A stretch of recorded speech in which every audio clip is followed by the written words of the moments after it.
did it start? Bronx, New York, outside in the park. Who created it? Black people, fool. But that doesn't mean you can't break dance too. We been HIP, booming in the park when we hopped on the beat. Everybody wants to know who created hip hop. Yeah, who created it? Black people from the Bronx. But since you want to talk about who created, what about the Puerto Rican hip hop? Where did it start? Bronx, New York, outside in the park. Who created it? Black people, fool. But that doesn't mean you can't break dance too.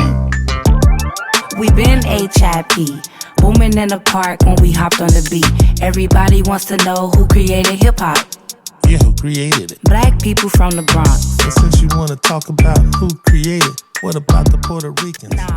Yes, to listen to the full song, please click the link at the top line of the description box and tell them Oh God from Hip Hop News Uncensored sent you over there. Well, Angie Stone, a great psalmstress, Angie Stone, was laid to rest today. And some of the people that spoke at her funeral, some of the dignitaries, spoke. But Tyler Perry, his speech, which I'm getting ready to play in a few seconds, stood out the most because he added on to calling out the music industry for its treatment of the now deceased Angie Stone. Now, Angie made a video calling out the music industry sometime before her death. A lot of people have a lot of speculations about that, but we're not going to talk about that. We're going to play what Tyler Perry said, and then we'll break all of this down. Let's hear what Tyler said. He got the whole industry in a frenzy. Rotate. Y'all got to forgive me because I'm angry at the way she was treated.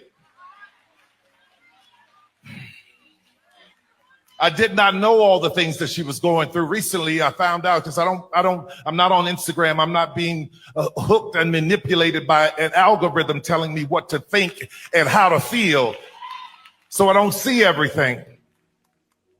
But to think that this woman was in the business for all of these years, and there's a difference between performing because you want to and performing because you have to. All of those years, all of those songs, all of that money that was owed to her, where is it? It's wrong. It is wrong. And I'm tired of seeing us struggle and go through things and work hard and not reap the benefits of what we were supposed to reap.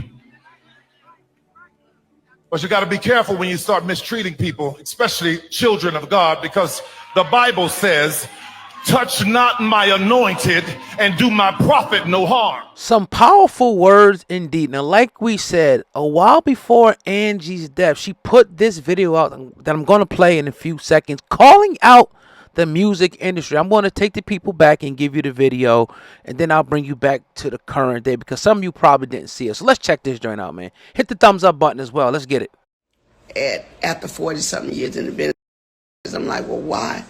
Where are my royalties going? Because I'm not getting this. Come to find out, Universal Music has been receiving all my royalties, all my mechanicals. They've taken pretty much everything. They've stolen, I won't say stolen, but they have taken all the monies that were due to me.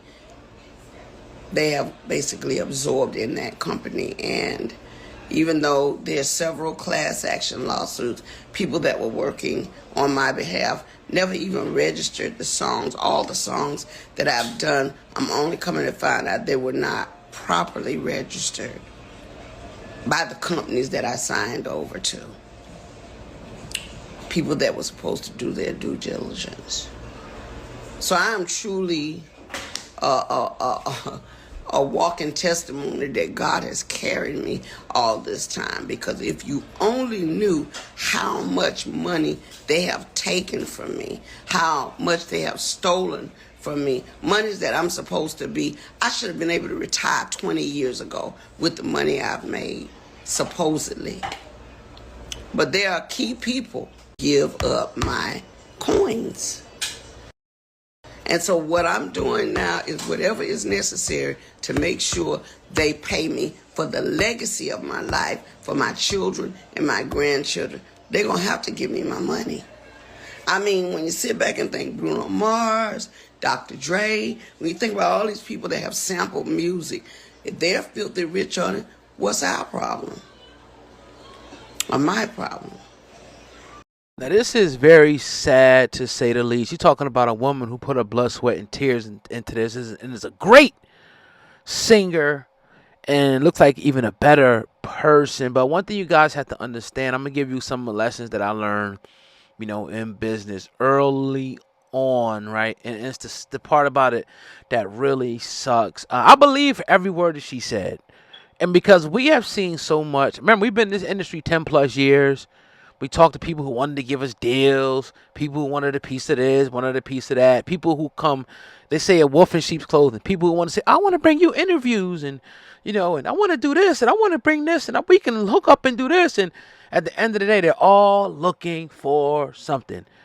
I have had bad lawyers, bad accountants, just all around bad people that were just not good at what they said that they were, what they promised.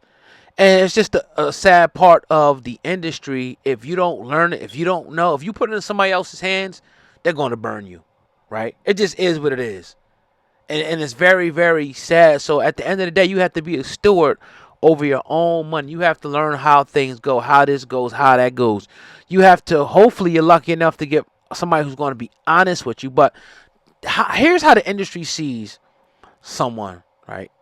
Somebody black, poor, they can blow, they can sing.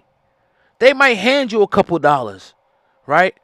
But the part you may have made, let's say, example, you made $20 million in a year, right? And they say, okay, they're going to be satisfied with telling them they made 10. I'm going to give them 10. They never going to look for this other 10. I'm going to put the other 10 in my pocket, right? That's what this industry is.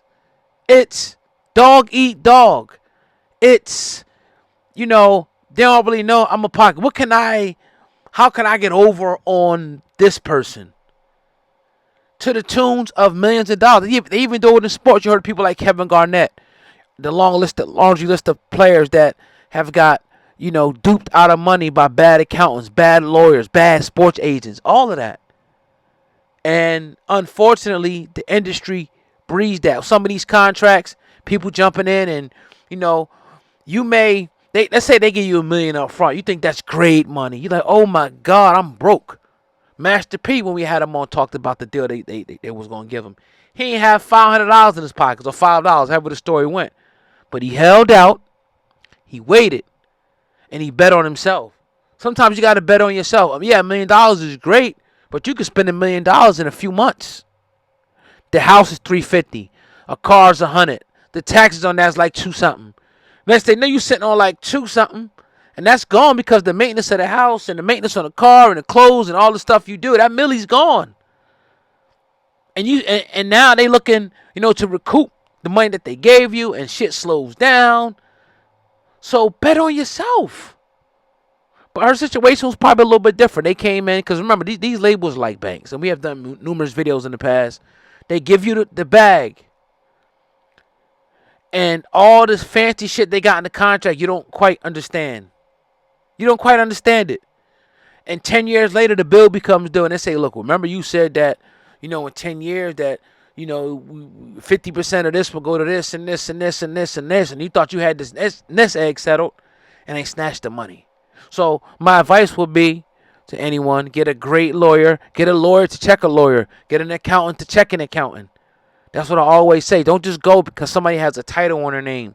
Get somebody to check them and get somebody to check them. If you got a contract, get somebody reputable to look over it, right? And then and get 3 or 4 different eyes on it, and then come to a decision. You need it. We had people that promised us the world and when we passed the contract to our legal counsel, they said, man, they was trying to take y'all for everything. I ain't gonna put nobody's name in it.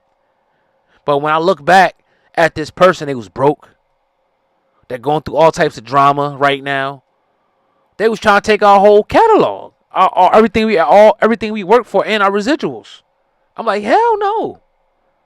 But if we had just been overzealous and so, oh man, this person's reaching out, oh my God, they about to do this and do that and do this. First of all, if you ain't giving me no upfront money, we ain't even talking. But that's another thing. I ain't gonna go too deep into that. But hey man, it's your brother O Hip Hop News Uncensored. Let me know what you guys think in the comment section of the video. I appreciate y'all. Peace.